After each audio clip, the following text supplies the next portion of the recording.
गोर लगे छी अहाँ सब गोटे के। हम राधा आई एक ब्राह्मण गीत लग उपस्थित भेल छी।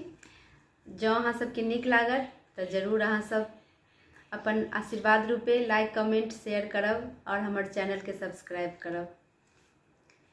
बर आस धाये ब्राह्मण आहा के सेबलौं यौ, आहा ब्राह्मण बाबू जुनी करियौ आहा निरास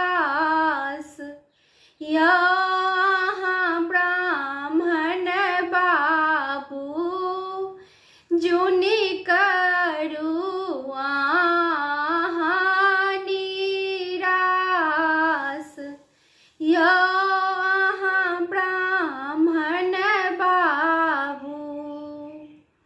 गंगा जल भरिते ब्राह्मण बहिया मुरुकी गेल यौ, आहा ब्राह्मण बाबू पिरिया नीपैते टूटल हाथ यौ, आहा ब्राह्मण बाबू पिरिया नीपैते टूटल हाथ यौ, आहा ब्राह्मण बाबू।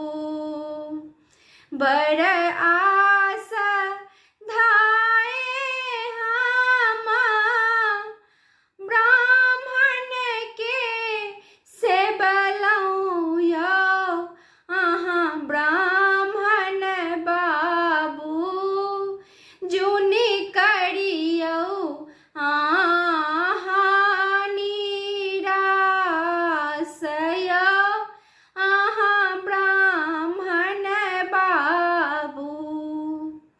धूप जरबते ब्राह्मण तन मोरा तपि गेल यौ, आहा ब्राह्मण बाबू दीप देखबते पाकल हाथ यौ, आहा ब्राह्मण बाबू दीप देखबते पाकी गेल हाथ यौ, आहा ब्राह्मण बाबू।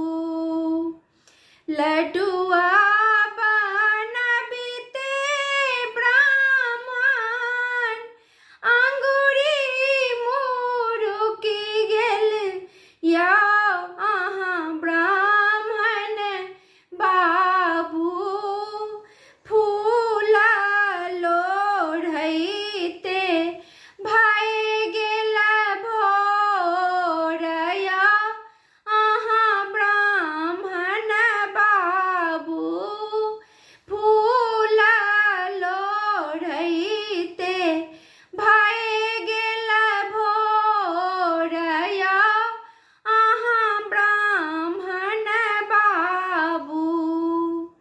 गा